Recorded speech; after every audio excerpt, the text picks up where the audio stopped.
Well, not long ago, our music director, Susan Wallace, and I sat down to do some worship planning for this particular sermon series. Specifically, we were thinking through what hymns we might sing for each Sunday's theme. It didn't take us long to get to this particular Sunday, and all of a sudden there was a pause. She said, "So I need your help here. How does a sermon title of smell translate into music?" I responded, "Well, that's a good question.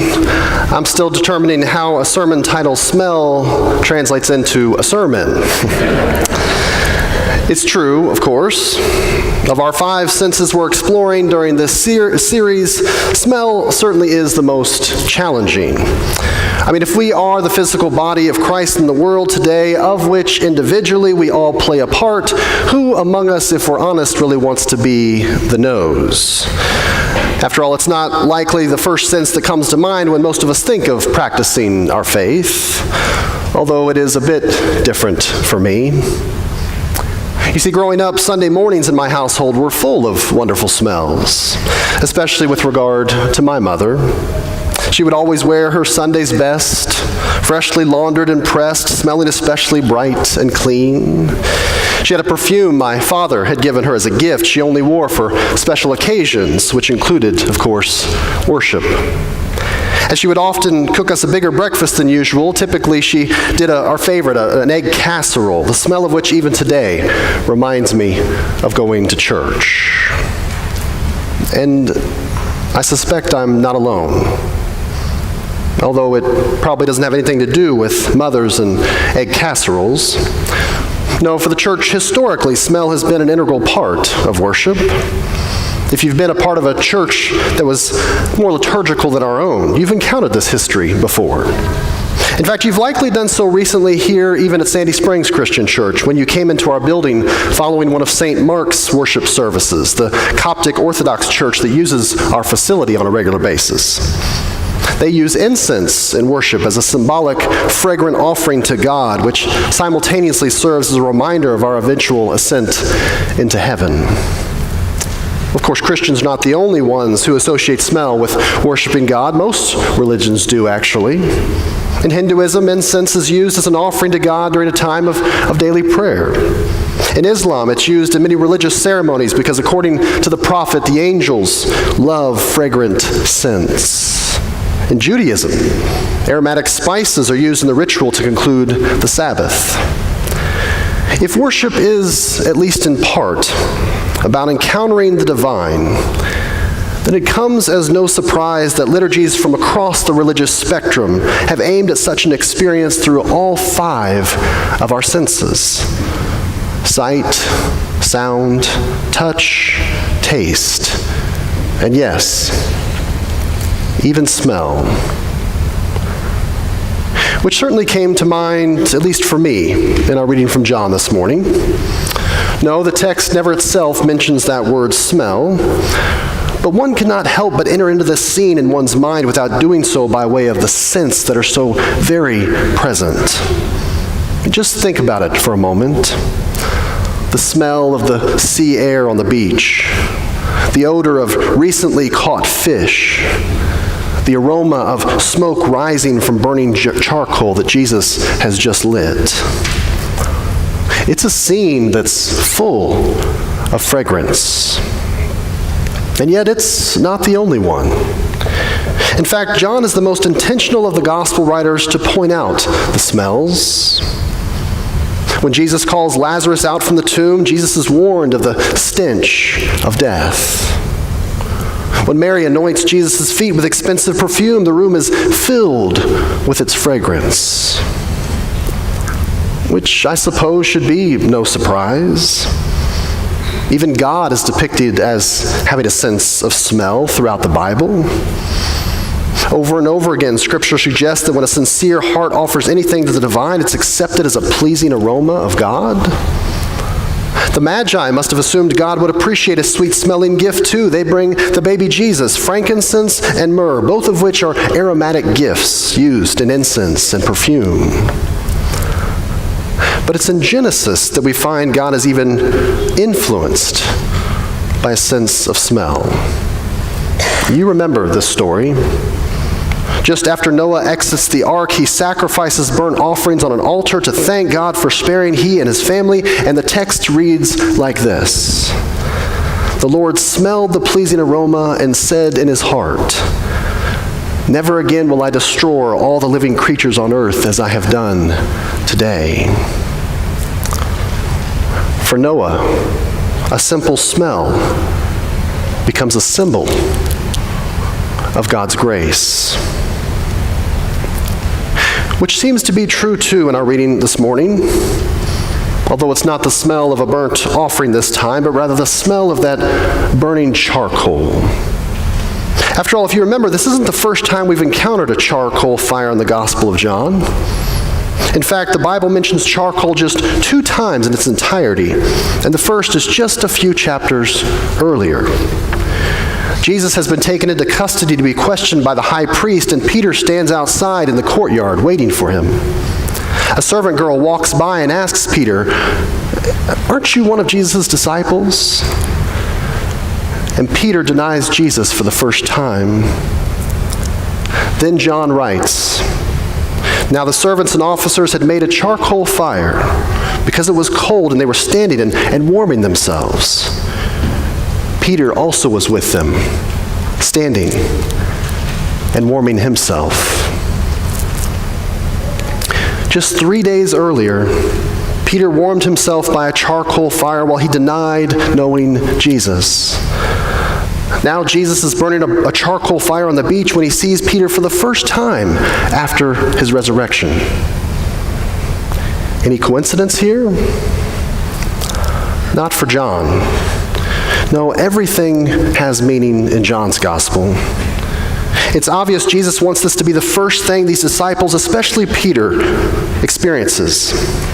And it must have been. I mean, that's typically the case with smell, isn't it? Long before you hear or taste or touch anything, you likely smell it first.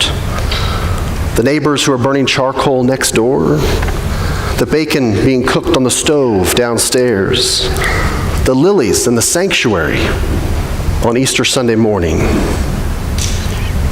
You don't have to see them to know that they are there. And these disciples are no different. They smell the fire long before they see Jesus, and for most of them, this was likely a welcoming scent. These were the smells of someone cooking on the beach, something to which everyone would have felt drawn, even everyone except, that is, Peter. Instead, Peter likely smells brokenness as thick as the early morning mist off the Sea of Galilee, disappointment as pungent as the smell of fish on the fire, and shattered dreams lingering in the form of smoke clouds from a charcoal fire he stood by just 3 days earlier. That's the thing about smell. It's the sense most closely tied to our memory. And for Peter, that memory is not a pleasant one. For Peter, I suspect the smell of a charcoal fire is the last thing he wants to smell. I feel the same way about New Orleans, specifically Bourbon Street in the morning. If you've ever been there before, you know what I mean. Many of you know my wife, Marion, is from Louisiana, and so she grew up going to the Big Easy on a regular basis. Naturally, throughout our marriage, she has wanted me to experience it through her eyes, actually more so through her taste buds, but the first time, I experienced it through her nose. I remember it was the first time I'd been in the city. We woke up early the first morning to find somewhere to eat breakfast, but immediately when I set foot on Bourbon Street, I smelled a stench like nothing I'd ever smelled before.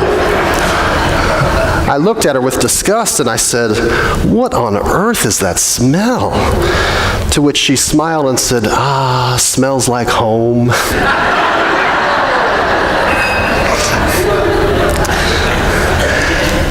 It was in that moment I realized just about any smell could be redeemed. And I suspect you know what I mean. The smell of those peas the lunch ladies served, which you couldn't stand as a child, now bring back a sense of nostalgia for your childhood. or the smell of cut grass you loathed because you hated the chore of mowing the lawn now serves as a sense of pride in taking care of the place that you live. On Friday, I went into Harrison's room and wondered what on earth I was smelling, only to realize it was a pile of dirty socks that stunk to high heaven. Quite frankly, I almost gagged, but then I realized there'll be a day when he's no longer in our house, living life on his own, and I'll miss that smell. It'll be a reminder of what a gift our children have been to us. While I was in divinity school, I went on an immersion trip as a part of a summer course with a group called Border Links, the aim of which was to be exposed to the many different facets of what really happens along the border between the United States and Mexico. I may have shared some of this experience with some of you at one time or another. We visited migrants preparing to cross the border illegally. We visited with patrol guards from the U.S. who patrolled the border. We visited with humanitarian efforts that placed water stations in the desert for those attempting to cross. We even visited churches on both sides that serve as safe sanctuaries for refugees and for migrants.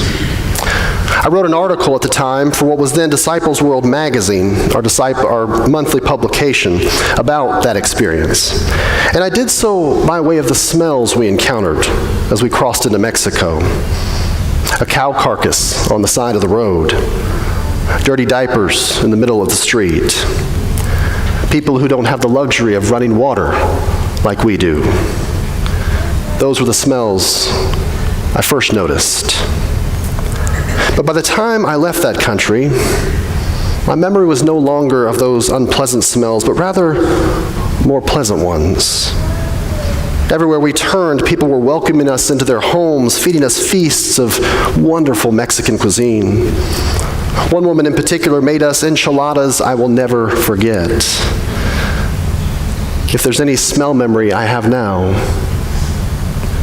it's of that meal. What began as a stench of judgment turned into an aroma of grace. I can't help but wonder if that's what Jesus is after by burning this charcoal on the beach.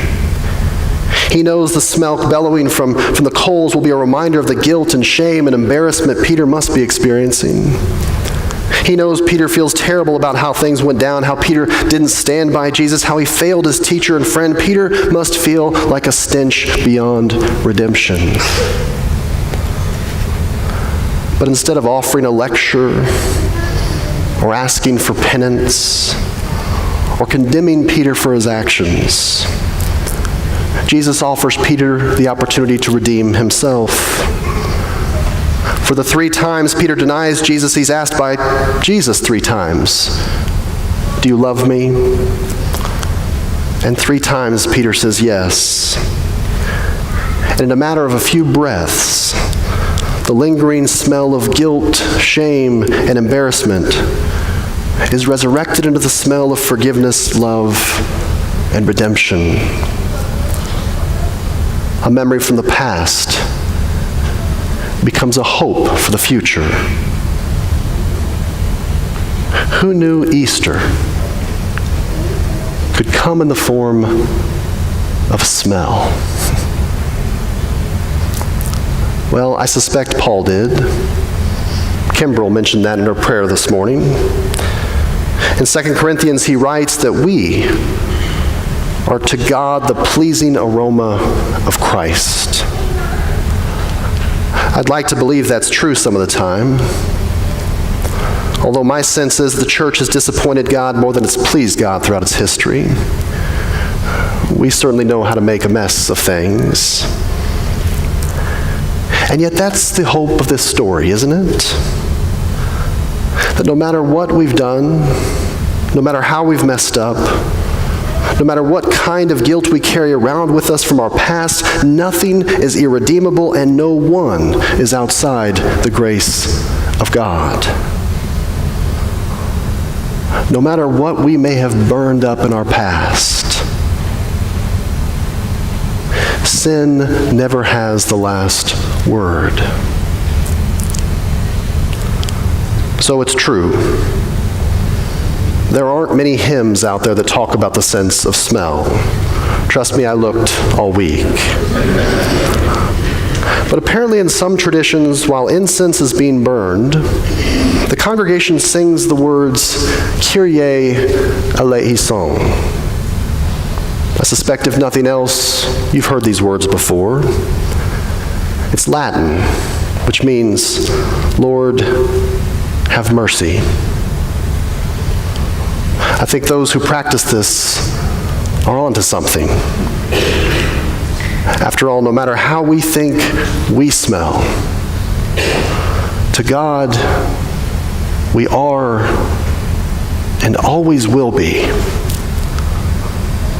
the pleasing aroma of Christ.